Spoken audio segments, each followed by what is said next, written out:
That's some heavy-duty news-cracking drumming there, Carter. Welcome, everybody, to the Z-Lord Podcast. This is teZa, and that is the maestro drummer boy. Carter. Yes. Hi, everybody. There's Carter. So what are we talking about today? We're talking about the exciting launch and release of the new book, The Bridge Tender, written by The Bridge Tender. teZa Woo! Lord. teZa Lord, who is she? Well, so that's the first question I never was going heard to of ask. her. Who exactly are you, and what's the story on this new book? The story. What's the story, Morning Glory? Well, I'm very, very, very proud to have written this book and extremely excited to give it to the world because it's the best thing I've ever done, and it's taken me literally decades to get my thoughts and actions and courage enough to bring this book to the public. And it's taken 4 other books to be published beforehand, so that... And those books are all nonfiction, right? And this is fiction. One of them is a art, I call it a vision and verse manifesto. So it's an art book. And the other ones were nonfiction about various subjects like teaching yoga to girls in prison and the story of family, blended family love, and then how animals give us inspiration and guidance. And then finally, drum roll, The Bridge Tender, which is a magical mystery tour, but the theme of it really is about the environmental state of the world and how we are all of us humans are participating in not only healing our own selves, but healing of the world. And so it's vicariously shown through the actions and the misadventures of the protagonist, whose name is Thea Bowman. And so you recently... The misadventures, but also the transformation. Yes, it's a transformation There's some tale. serious misadventures at the top, I must say. Serious misadventures. And there's some wild and crazies in there with you, too, with Thea. The characters are pretty amazing. And so everything is from my life experiences or people I've met or people I've imagined I wanted to be or meet or, and it's totally fictional. It's not autobiographical at all, like my other works have been. But it draws on the ocean and sailors and rough kind of people that live next to the seacoast and the art world, trips and art people. Yeah, I know a lot about the art world. People say you should always write about what you know, so I know a lot about the art world and the sea and plants and loving the earth and being transformed from having been what I would call a broken person at one point to having to really heal myself in order to have faith in life itself. So it's autobiographical in that way, in part way. No, I don't think it's autobiographical at all. It's just that's the theme of the story. It has a good ending. It's not one of these, like the Road, McCormick McCarthy's really hard to read book called The Road, where it's just the end of life, life as we know it. But that's not the way I see it. That's not the way I imagine it. That's not at all the way it is. And so I don't think it's autobiographical at all. I think that everybody who's a writer draws upon their own experiences to write whatever it is, a story or a character or a scene. You don't go to an encyclopedia and find out how to write about a Polynesian island. You basically go to a Polynesian island, or in your imagination, you go to a Polynesian island. I see that there's a quote here on the front cover by Yann Martel, the great writer of The Life of Pi and kind of a world-famous guy. He says here, teZa Lord leads the charge against dark times. Yeah. So is he a friend of yours? Well, he is not really a friend. I would say that I reached out to Yann Martel when he won the Booker Award for Life of Pi, which was... a great book. Oh, really a great book. And, for people who know the movie, read the book. The book is way more intense and in-depth than the movie even. So I reached out to Yann because that book blew my mind, and he, in turn, reached out to me. I had included my phone number at the time, and he actually called me This was about 20 years ago. A great gesture. 20 years ago, yeah, and he just called to encourage me. Generous. Because I've always been interested in the theme of spiritual transformation, helping myself understand that first and foremostly this life is a spiritual journey. It's not just about, the nuts and bolts and the blood and the guts and, how much you earn and what your party is and all that. There's much more to this life than what appears to be. So Yann reached out to me because That's his theme in a lot letter of ways. yes, in my letter to him, I had said, wow, I'm so frustrated because all the writings I had done up to then could not even be recognized by any of the editors or publishers or any of the venues that I wanted to reach out to the public with. So he encouraged me, and so I have dedicated this book to him because I've dedicated my previous books to very dear beloveds of mine, including yourself, Carter. You were the person I dedicated my last book to, Hybrid Vigor. So it's just very, very meaningful to have a mentor who is someone you look up to in a certain field, whether it's for you, it would be athletics or filmmaking. And for me, it's writing and arting. And so it's been a real gift to have somebody who believes in me.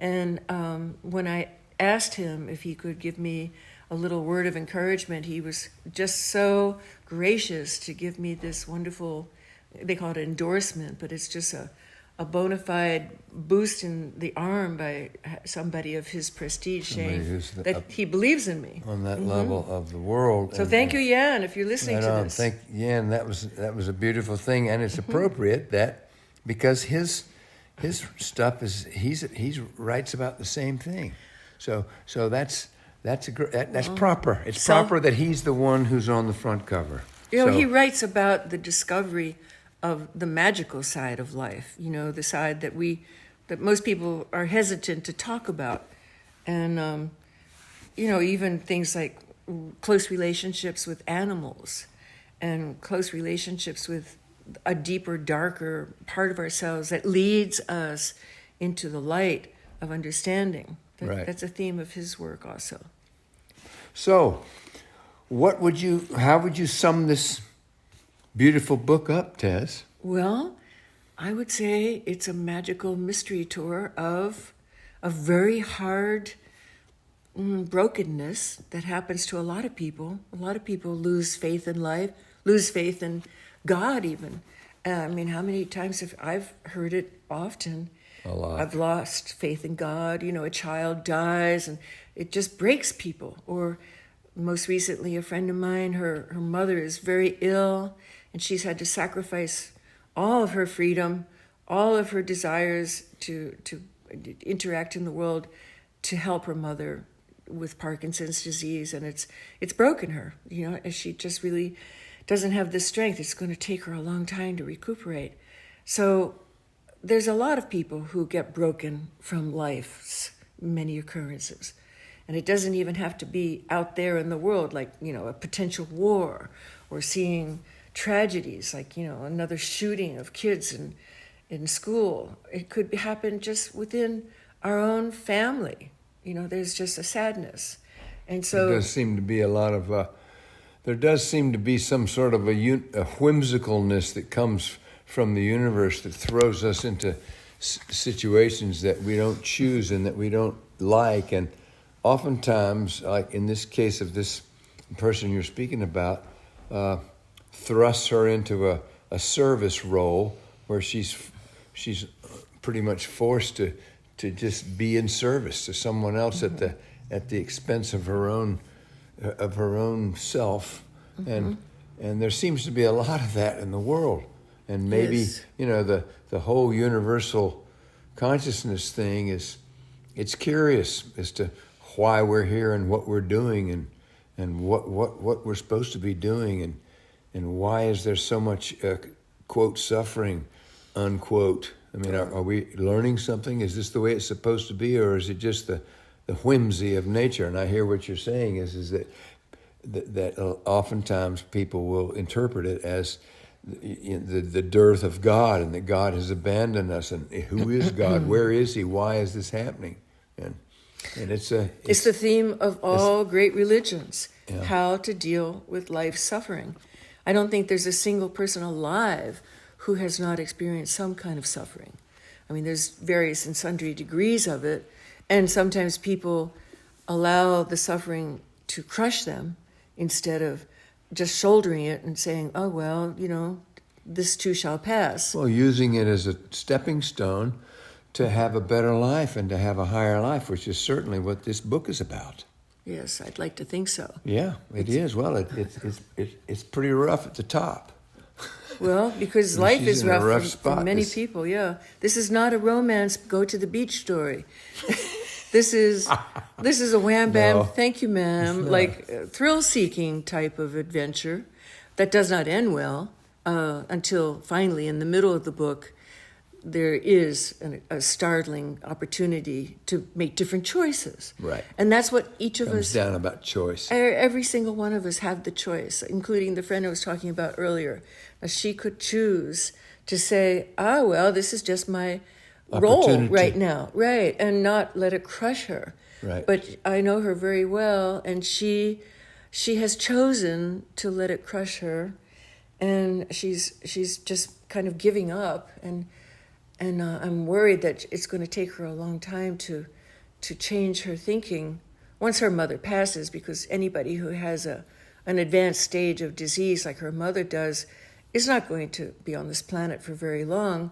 But, you want to make your loved one have a comfortable time in their life, so you do whatever is possible.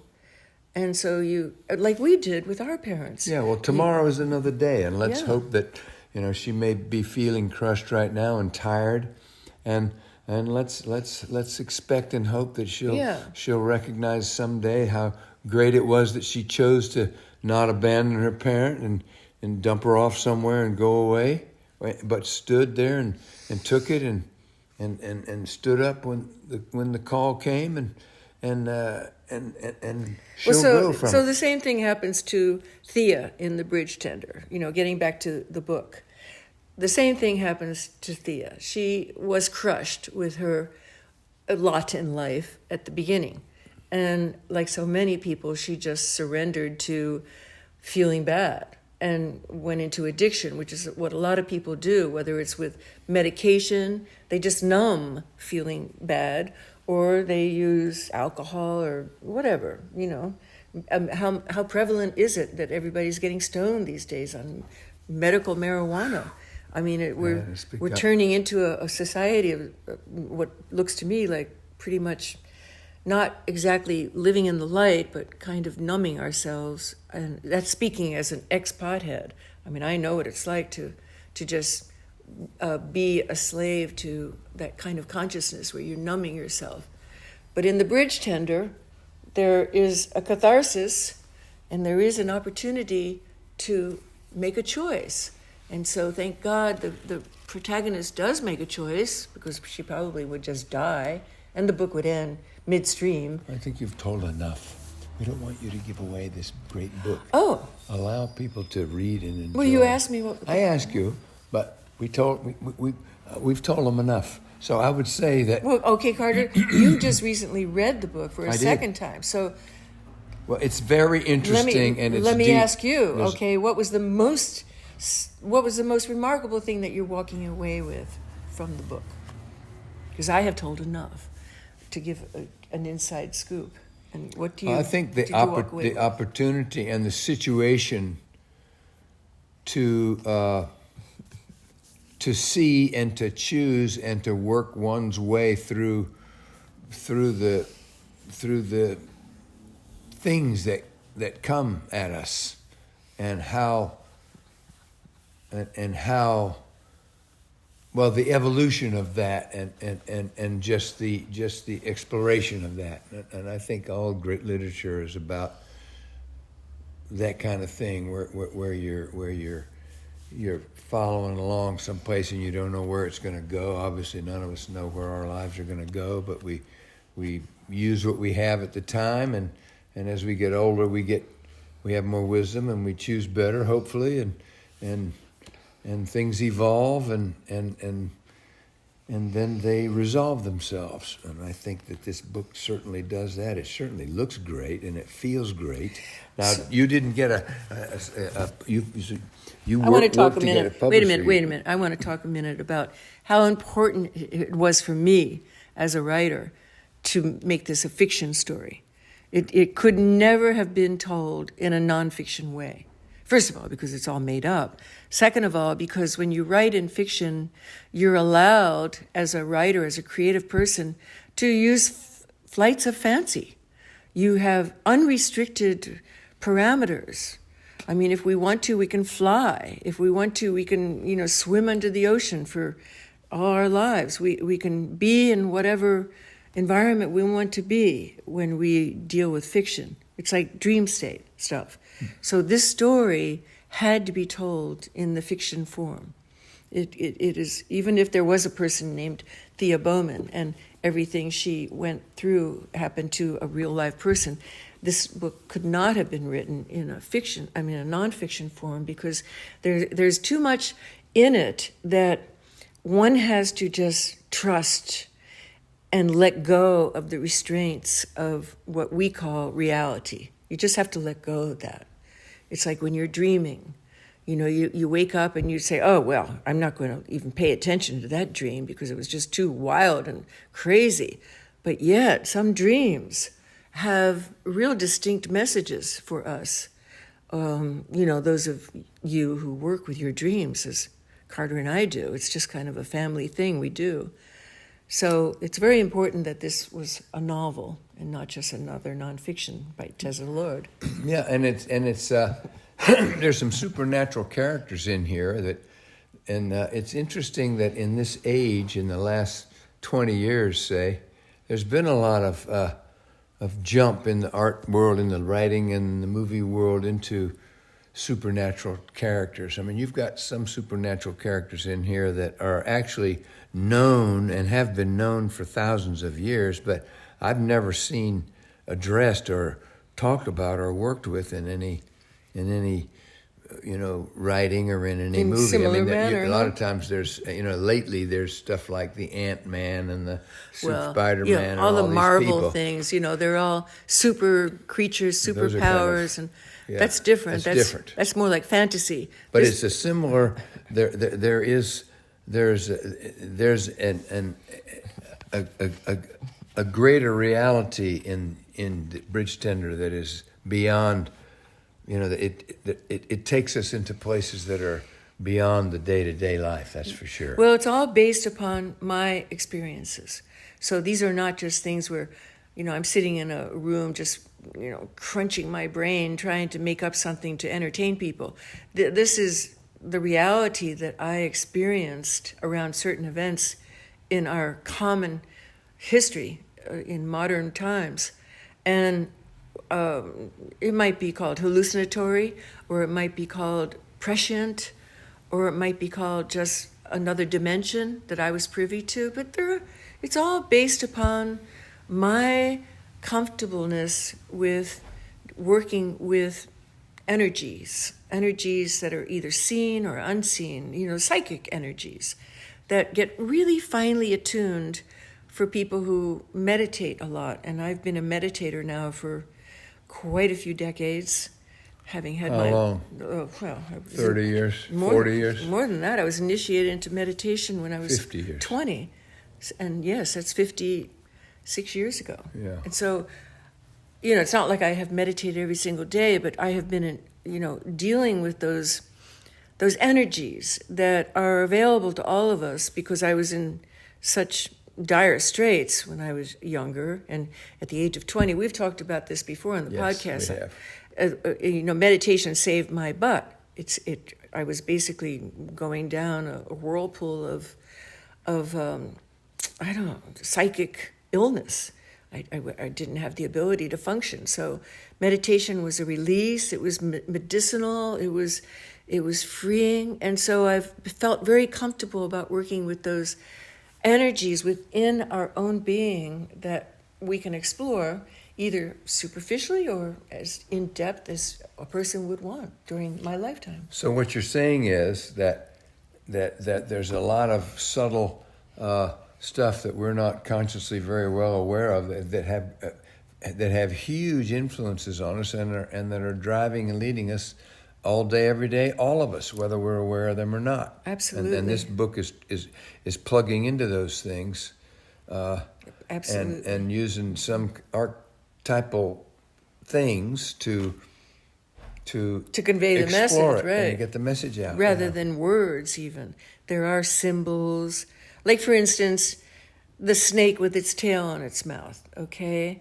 That's a symbol that has been used since the earliest days of humanity being able to use art to depict certain things in life. And it was used by the ancient Eastern people in India. And I don't know if the earliest symbols were beyond the scriptures of India, but it depicts the eternalness of life.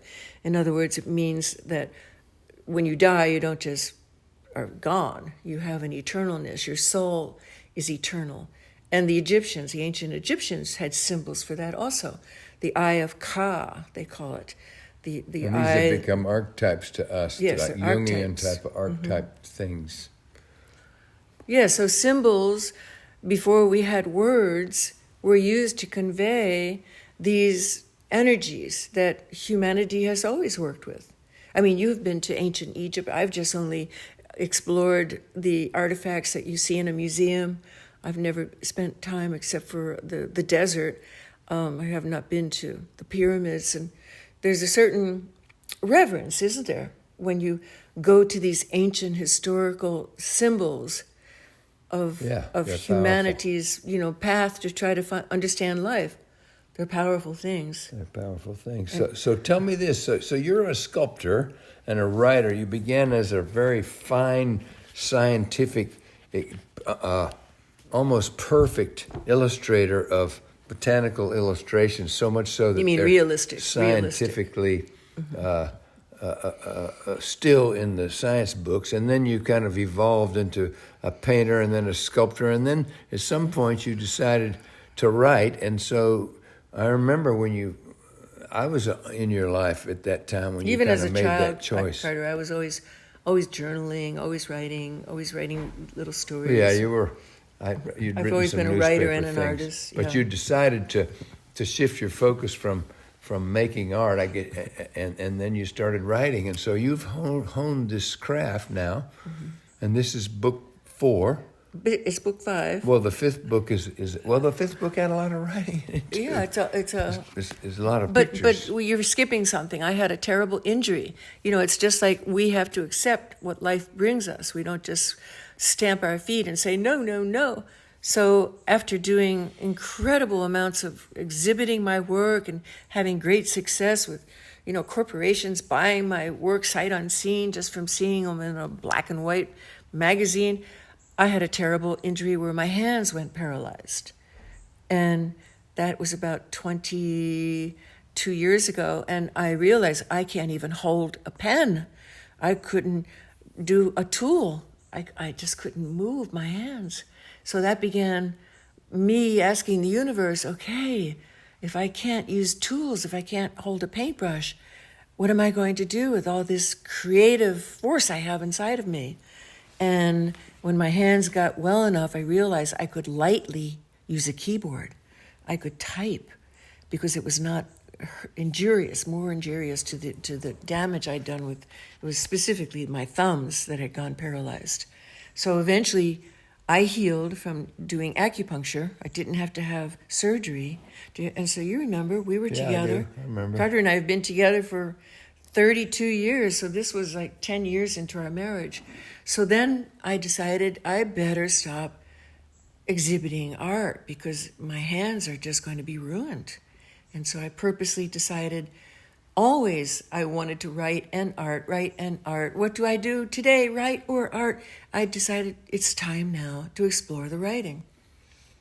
And I did. Yeah, you did. You've done it. Yeah, it was a phase. And the exhibition part of my life, I still love making art, but exhibitions take a lot of work. And everything has got that aspect. That's one of the things about art. Unless you have some patron who grabs you at the top and just lets you be free and you do whatever you want to do. It's part of the whole thing is getting it out. And it's the same with movie makers. It's the same with everybody that is in the art business. I mean, even if you're a comedian or an actor, the creative you have business, to start yeah. at the bottom, and then you have to somehow get somebody's attention in some way, either through marketing or having a patron or whatever, exhibiting, or in this case, writing and working hard to get a publisher. I know you spent a lot of time trying to get a publisher and just weren't able to crack that thing. And so we've decided, and I got to say, this book looks spectacular. It's just it does. beautiful. And this guy, Jeff, just did a fantastic job. And Jeff Affleck, GeoffAffleck.com. If anybody's looking for a way to put together a beautiful book, because there's a lot of people out there who do not give you much direction about how to do your own self-published book. Yeah. And I worked with somebody before this time with Jeff and was given very little inspiration or direction and a lot of mistakes. And so going down a lot of blind alleys. And so we learned a lot. And it's part of it. It's important to put together a good product. It's part of it, yeah. It's important to have a book that not only feels good in your hand, but an e-book that you can scroll through without seeing many typos or obvious grammatical errors. Right, any typos, but even in the best of book, you find one or two. And I always do an audiobook of all my books, all 4 of the literature books. And that's another thing that I love to do, because it's very theatrical to do an audiobook. And this last one with The Bridge Tender, there's many characters that I got to have fun with. Their accents, a West Indian, a French person, an English person, all different types of American people, international people. And that's fun. That's a fun thing to do. Yeah. Well, you're a natural kind of an actress type. I know. You calling me a ham? No, I'm just saying that you don't have a lot of fear, and you're not afraid to try and express yourself. And Yeah. You don't have reticence. Yeah. You have aggressive, but it's a good aggressive. You're just not afraid. It's fun to take on the characters of all possibilities. To imagine being a child, or imagine being a dog, or a plant. That's always been a fascination of mine with my work. Many of my paintings are not only interspecies, but inter-energy. Plant Like people. look at this one right in front of us where there's basically the silhouette of a woman, but within her body you see the ocean, you see woods, you see plants, you see animals, you see the sky. You see all the elements within her body. Yeah, it's good. I've always had that fascination of intermingling with other life forms, because everything is life. Even the sky is alive, the ocean is alive, the planet is alive. So that brings us to the teZa Lord philosophy of life, which is we are all one, right? Everything is one. Everything is connected through consciousness. And so now you're putting together a kind of a launch site, a way to make this available to everybody, which is Jeff is helping lead you to do this stuff, which is part of the quote marketing, unquote, for lack of a better word. I don't like marketing. I call it dissemination. Dissemination. And so what's this? What's this entity called? Is it a Facebook entity or an Instagram entity? That's one of the many things. But yes, right now I've just created teZa Lord and the Brigade and the Light Love. Wait a minute. teZa Lord and the Love Life. Love Light Brigade. I can't even get it straight. teZa Lord and the Love Light Brigade. That's a group. It's a group that I'm starting because I think it's time for me to have conversations with people, not just to put things out, which I do on Instagram and X and all that stuff, Medium. But to actually have interaction with people who might want to know more or want to contribute to the conversation. Well, I think I got to say that the thing about talking about and exploring the spiritual things, quote unquote, that there's a certain skepticism that kind of goes along with it if you're a natural person. But Natural person. Well, what I do you mean, if you're mainstream if you're normal a person, you mainstream mean. normal person Right. and you're just living in the physical Right. manifestation of our lives, and so as soon as you start, Yeah. there's an aspect to it. You say, "Oh God," and the eye roll, That's and okay. all that stuff. But I will say this: It's all right. that there is you are really knowledgeable about this stuff, and I've watched you over time doing your mind stillers and your yoga, and you're committed to this, and you've been consistent, and you know a lot, and I've seen you help many countless numbers of people feel better and think better and be higher and be naturally higher and living on a higher plane and learning how to use things to better the world and to better their lives and our lives. And I gotta say that I just have come to salute you in this, that you have great wisdom and you've got a lot to offer. So I think that it's time, and I think it's good, and you should just let her rip and get out there. Let her and rip. Put out whatever Yeah. you think, and if people want to accept it, that's great, and if they don't, that's great too. But just do it, and I think that's what this bridge tender is another exposition about life and how we can approach it so that we feel better and that we that we help other people and that we make the world a better place and that we're all the recognition that we're all one thing and that we're all involved in this ocean of God, I guess you could call it, and we're all touching it and we're all little ripples in this big fabric and we're all connected, Well, it's and the all only- things are connected, it's- and you're good at it, and it's- you understand it, and you can explain it It's well. the only solution for So I today's think you just do it. crises of so many people saying, oh no, my religion is the only way. Oh no, my country is the only way. Oh no, my party is the only way.